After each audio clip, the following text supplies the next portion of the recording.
Teenager skin care में क्या हो गया, 12 साल की उम्र से लेके 18 साल की उम्र तक हम लोगों को किस टाइप के प्रोडक्ट्स का यूज़ करना चाहिए और उनकी स्किन की आखिर में डिमांड क्या होती है।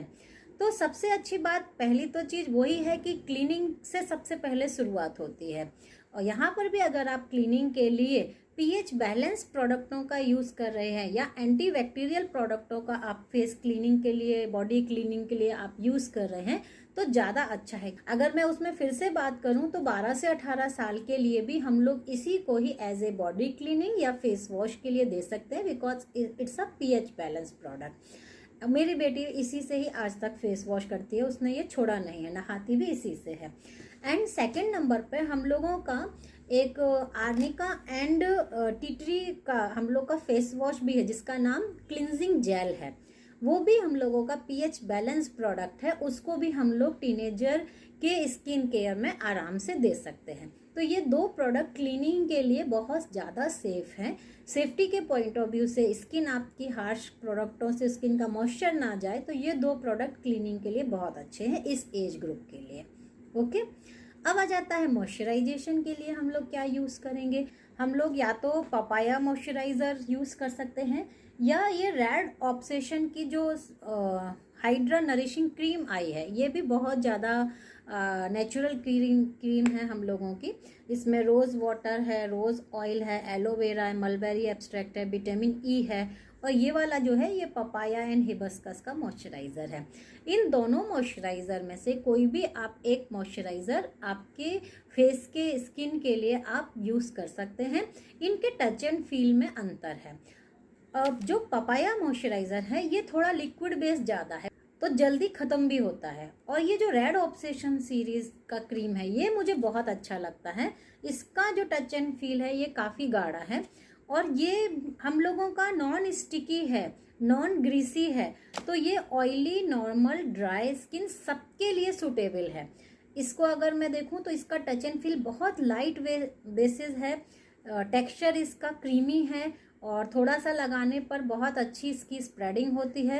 तो अगर मैं इन दोनों में से टेक्सचर को लेके और इसका जो इंग्रेडिएंट्स है उसको लेके अगर चूज़ करती हूँ तो जो रेड ऑब्सेशन सीरीज़ है ये मैं ज़्यादा प्रायोरिटी में लेती हूँ, बिकॉज इसका टच एंड फील और इसकी जो थिकनेस है, जो टेक्सचर है, और जिसमें बिल्कुल भी वेस्टेज नहीं होता है, इन दोनों में मेरी फर्स्ट प्रायोरिटी ये वाली रहती है, रेड ऑब्सेशन सीरीज़ की। बाकी रिजल्ट दोनों के सेम है, बहुत अच्छे रिजल्ट आपके फेस पे इस पे मिलते हैं।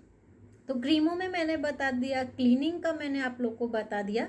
अब इसी में आ जाता है कि हम लोग को थोड़ा एसपीएफ भी ज़रूरी है। अगर हम लोग टीनेजर स्किन केयर में भी आ जाते हैं तो भी सन प्रोटेक्शन हम लोगों का स्टार्ट हो जाता है। फेयरनेस जेल का यूज़ कर सकते हैं। कई लोग फेयरनेस जेल को पूरे मॉइस्चराइज़र की तरह यूज़ करते हैं, बट ये अपने आप में मॉइस्चराइज़र नहीं है। इसमें आपका एलोवेरा का जेल है, लिकोरस एक्सट्रैक्ट है और SPF 14 है। तो ये अपने आप में कंप्लीट मॉइस्चराइज़र नहीं है। अगर आप इसको यूज़ कर रहे हैं तो स्किन में आपको ऑयल कंट्रोल तो हो सकता है, SPF मिल सकता है, स्किन स्मूथ आपकी बन सकती है, लेकिन आपको मॉइस्चर लेवल इसमें ऐड करना ही पड़ेगा। तो आप इन दो प्रोडक्टों को मिक्स करके आपके लिए एक कंप्लीट जो है स्किन केयर बना सकते हो। जब आप डे टाइम में यूज़ करेंगे तो इन दोनों को मिक्स करके यूज़ कर लीजिए, और जब आप रात में यूज़ करेंगे तो खाली इसी क्रीम को आप यूज़ कर लीजिए। अगर आपको पपाया मॉइस्चराइज़र पसंद है तो डे टाइम में इन दोनों को यूज़ कर लीजिए और रात में खाली इसी को यूज़ कीजिए। अगर आप ये कॉम्बिनेशन बनाते हैं तो आपके टीनेजर स्किन केयर का जो पार्ट है ये कंप्लीट हो जाता है, जिसमें क्लीनिंग एंड मॉइस्चराइजेशन के बारे में मैंने बता दिया। अब टीनेजर एज में एक छोटी मोटी दिक्कत और आती है जिसका नाम होता है स्किन टैनिंग से रिगार्डिंग प्रॉब्लम। तो अगेन आप कम उम्र के बच्चों के लिए जो सेफ सीरीज़ हम लोगों की है, ये रेड ऑब्सेशन सीरीज़ का ही जो ये स्क्रब मास्क है, आप इसको यूज़ करा सकते हैं एज पर डिमांड। इनको हमेशा हम लोग ऐसे नहीं बोलेंगे कि वीकली वंस आप इसको यूज़ कीजिए। आपको जब दिख रहा है स्किन बहुत डल और डैमेज हो रही है, उस टाइम में फॉर टाइम बीइंग आप इनको यूज़ करा सकते हैं। तो ये भी बहुत अच्छे हैं, इनकी कंसिस्टेंसी भी बहुत अच्छी है, इनके रिजल्ट भी बहुत अच्छे हैं। और इन दोनों की खास बात ये है, ये किसी भी तरीके का जलन क्रिएट नहीं करता है। तो जो लोग की स्किन बहुत सेंसिटिव भी है, उनको भी ये स्क्रब मास्क बहुत अच्छे सूट कर जाते हैं। ओके, सो टीनेजर स्किन केयर में normal skin care plus tanning से रिगार्डिंग के लिए मैंने आप लोग को बता दिया। अब यहाँ पर एक चीज़ और आ जाती है, बच्चों में पिंपल्स की समस्या आना भी बहुत जायज होता है। जो टीनेजर एज में स्पेशली अगर हम लोग बोले पीरियड्स के आसपास या हार्मोनल चेंजेस होने की वजह से पिंपल्स उनको बहुत ज़्यादा आते हैं। तो पहली चीज़ तो आप उनके लिए डैंड्रफ का ध्यान दीजिए कि बालों में कहीं डैंड्रफ तो नहीं है। आप नोटिस कीजिए कि केवल फोरहेड एरिया में ही बहुत सारे दाने हैं कि फेस में कहीं और भी आते हैं। तो आप उससे आराम से जज कर सकते हो कि उनके बालों में कहीं कोई समस्या तो नहीं है। तो आपको हेयर पे भी साथ में काम करना पड़ेगा। और पिंपल्स को आपको कम्प्लीटली उसमें कंट्रोल पाने के लिए भी आपको जो क्रीम यूज़ करनी है वो नॉन ग्रीसी होनी चाहिए, और जो फेस वॉश है वो एंटीबैक्टीरियल होना चाहिए। तो अगेन यहाँ पर जो हम लोग का टी ट्री एंड आर्निका वाला जो क्लिनजिंग जेल है, उससे अगर आप फेस वॉश कर रहे हैं, या फिर आप पिंपल के लिए स्पेशली नीम एंड गोटुकोला का भी फेस वॉश आप यूज़ कर सकते हैं, तो आप वो फेस वॉश भी यूज़ करा सकते हैं पिंपल के केस में। इन दोनों में से कोई भी एक फेस वॉश यूज़ करा लीजिए। क्रीम आपको ये ध्यान रखनी है कि नॉन ग्रीसी ही क्रीम आप यूज़ करें, ताकि उसमें ऑयल और ज़्यादा सीक्रेट ना हो, ऑयल कंट्रोल भी अच्छा हो। तो रेड ऑब्सेशन की सीरीज़ और पपाया मॉइस्चराइज़र, ये दोनों ही नॉन ग्रीसी प्रोडक्ट हैं एज ए मॉइस्चराइज़र। तो इन दोनों में से आप कुछ भी यूज़ करा सकते हैं। अगेन एसपीएफ का यूज़ करना बिल्कुल हम लोग को नहीं भूलना है। तो जेल भी आपको मिक्स कराना ही कराना है। तो नॉर्मल जो केयर थी वही केयर फिर से रिपीट हो गई, कुछ अलग से मैंने अभी तक आपको ऐड नहीं किया। अब ओनली आ जाता है पिंपल्स को सुखाने के लिए, उनके दाग धब्बे हटाने के लिए कौन सी मास्क थेरेपी हम लोग इसमें और इंक्लूड कर सकते हैं। तो पिंपल्स के लिए हम लोगों के पास जो मास्क थेरेपी है, ये दो तरीके के मास्क सबसे अच्छे हैं। एक तो ये नीम पैक हम लोगों का है, नीम एंड रोजमेरी का sensitive and acne prone skin के लिए मास्क है, और दूसरा हम लोग का मूर मड का मास्क है। इन दोनों में से कोई भी मास्क हम लोग वीकली बेसिस पर, वीक में एक बार हम लोग लगा सकते हैं। और जिसके बहुत ही ज़्यादा पिंपल्स आ चुके हैं उसके लिए आप ऑल्टरनेटिव डे में तब तक लगाइए जब तक पूरे सूख नहीं जाते हैं। अगर आपको इनमें बहुत ज़्यादा थिकनेस लगती है, गाढ़ापन लगता है, तो इन मास्कों को आप जेल के साथ में इक्वल क्वांटिटी में मिला के भी लगा सकते हैं। जैसे आधा नीम रोजमेरी लिया, आधा आपने फेयरनेस जेल लिया, या फिर आधा आपने मूर का मड का क्ले मास्क लिया और आधा आपने फेयरनेस जेल लिया। इनको आप मिक्स करके भी आपके जो टारगेटेड एरिया है उन पर भी आप लगा के ऑल्टरनेटिव डे के लिए रख सकते हैं। और उसके बाद इनको धो के नॉर्मल जो आपका मॉइस्चराइज़र है वो आप लगाइए। पिंपल ट्रीटमेंट जब आप टीनेजर के लिए कर रहे हैं तो उसमें गलती नहीं कीजिएगा। जैसे कि आपने फेस वॉश जो चूज़ किया है वो एंटीबैक्टीरियल ही होना चाहिए। सेकंड नंबर पे जो क्रीम चूज़ की है आपने वो नॉन ग्रीसी ही होना चाहिए, ऑयल कंट्रोल उसमें होना चाहिए। तो क्रीमों का कॉम्बिनेशन भी मैंने आपको बता दिया। मास्क थेरेपी आप जो यूज़ कर रहे हैं वो प्यूरीफाइंग होनी चाहिए, उसमें पावर होनी चाहिए। तो नॉर्मल कोई भी और मास्क आपके लिए उतना बेनिफिशियल नहीं रहेगा जितना कि ये दोनों मास्क थेरेपी उनके लिए बेनिफिशियल होती है। मेरे बच्ची को खुद भी पिंपल्स के इश्यूज जो है वो आते रहते हैं, और पीरियड टाइम्स में पिंपल जरूर आते हैं। तो पीरियड जो डेट इनकी स्टार्ट होती है उससे एक दिन पहले ही मैं उनको मास्क थेरेपी कंपलसरी कराती हूँ। तो वो निशान भी पूरे तरीके से उनके नहीं छूटते हैं और जल्दी सूख जाते हैं, जल्दी ख़त्म हो जाते हैं। 2 से 3 दिन में उनका पिंपल का ट्रीटमेंट कंप्लीट हो जाता है।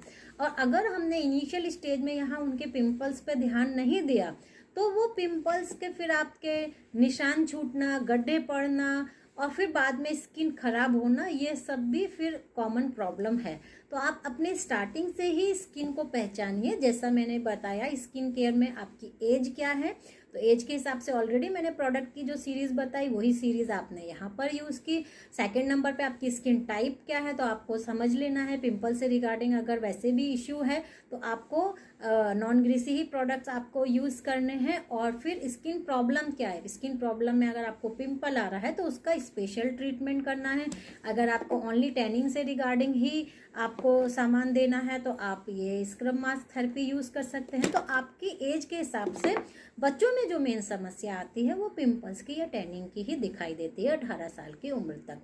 यहाँ तक मैंने आपको टीनेजर स्किन केयर के बारे में क्लियर किया है। अगर आप लोग का टीनेजर स्किन केयर से रिगार्डिंग अगर कोई क्वेरी है तो आप पूछ सकते हैं। यस, पूछिए Hansa ji. Good morning ma'am. Good morning ma'am, इसमें आपने जो बताया कि ये जो पिंपल के लिए ये जो आपने मास्क बताया, तो ये जैसे जो मेरी सिस्टर है उसे अभी बहुत सारे पिंपल्स हैं और 2 साल से उसको प्रॉब्लम हो रहा है, कुछ गड्ढे भी बनते, तो अभी भी ये चीज उसको ट्रीटमेंट अगर देंगे तो हो जाएगा? एज क्या है उसकी?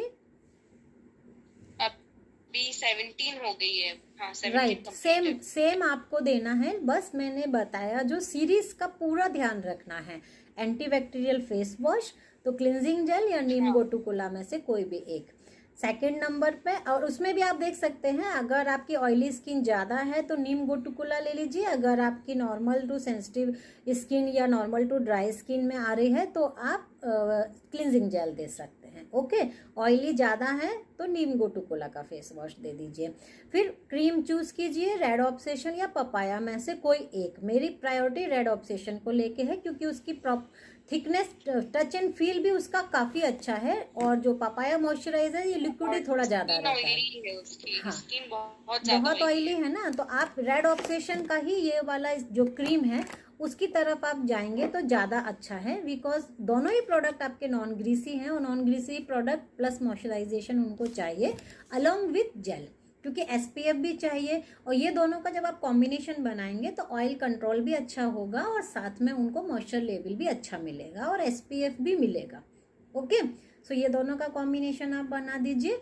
और आपका रात में फिर से आप नीम गोटुकोला से वॉश करा के ओनली मॉइस्चराइजर आप लगाइए। फिर भी अगर पिंपल बहुत ही ज़्यादा निकल रहे हैं तो इसमें जब आप रात का ट्रीटमेंट करेंगे तो 1 बूंद टी ट्री ऑयल भी आप क्रीम को लगाते समय डाल सकते हैं, जिससे और तेजी से पिंपल आपके सूखना चालू होते हैं। और वीकली बेसिस पर अगर वैसे तो वंस इन अ वीक आपको मास्क थेरेपी में ये दोनों मास्क में से कुछ भी आप एक कंटिन्यू कर दीजिए। और अगर आपके ज़्यादा है स्टार्टिंग में, अभी जब आप शुरू करा रहे हो तभी ज़्यादा है, तो ऑल्टरनेटिव डे में टारगेटेड एरिया पे लगा के छोड़ने के लिए बोलिए कि जहाँ जहाँ पिंपल्स हैं वहाँ वहाँ लगा के कम से कम ऑल्टरनेटिव डे में तब तक लगाते रहिए जब तक वो पूरी तरह सूख नहीं जाए। क्योंकि ये दोनों का जो मास्क ट्रीटमेंट है इससे आपके पिंपल जब सूखेंगे तो वो निशान नहीं छोड़ेंगे और गड्ढे भी नहीं छोड़ेंगे। ये दोनों से इसका फ़ायदा हो जाता है। देखिए, पिंपल ट्रीटमेंट में हम लोगों को पिंपल जो आ चुके हैं उनको सुखाने में बहुत मदद मिलती है। दाग धब्बे ना छोड़ें, गड्ढे ना छोड़ें, इसका हम लोगों का आउटर ट्रीटमेंट हम लोग के पास बहुत अच्छा है। लेकिन पिंपल आए ही नहीं, अगर आप चाहते हो ऐसी स्किन हो जाए कि पिंपल आना ही बंद हो जाए, अंडर कंट्रोल में हो जाए, तो उसके लिए अंदर से बॉडी का डिटॉक्सिफिकेशन होना और आपकी फूडिंग हैबिट में फल फ्रूट सलाद का इंटेक ज़्यादा होना, ये दोनों ही चीज़ें आपकी हेल्प करती हैं। तो आपको इंटरनल अगर आपका ध्यान देना है तो आप जो 18 साल के क्योंकि नीचे हैं तो इसलिए हम लोग नेचुरल उसमें अगर डिटॉक्सिफिकेशन देखें तो आपको फल फ्रूट की क्वांटिटी बढ़ा के ही करना पड़ेगा। 18 प्लस में तो हम लोग सप्लीमेंटेशन डिटॉक्सिफिकेशन स्टार्ट कर सकते हैं। फिर भी अगर कम जो उम्र है उसके लिए डिटॉक्सिफिकेशन के लिए चूज़ करना है तो हम लोग आंवला, एलोवेरा, ये नेचुरल डिटॉक्सिफायर चूज़ कर सकते हैं। ओके।